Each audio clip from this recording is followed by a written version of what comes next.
Here's a look at some significant moments in history that happened this week.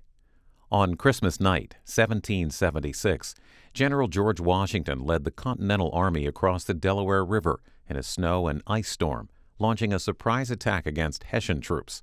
Washington's gamble worked, ending in victory at the Battle of Trenton. On December 24, 1814, the Treaty of Ghent was signed, ending the War of 1812.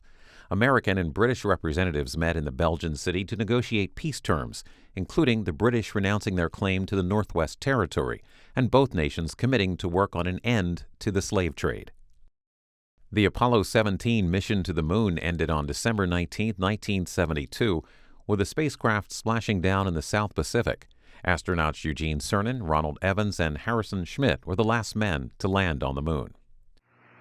As I step off at the surface at Taurus Littrow, we'd like to dedicate the first steps of Apollo 17 to all those who made it possible. For only the second time in American history, a president was impeached. On December 19, 1998, the House approved 2 articles of impeachment against President Bill Clinton, charging him with perjury and obstruction of justice.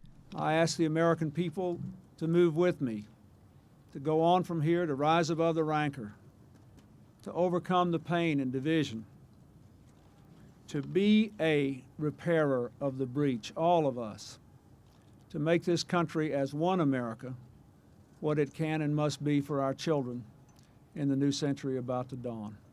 Thank you very much.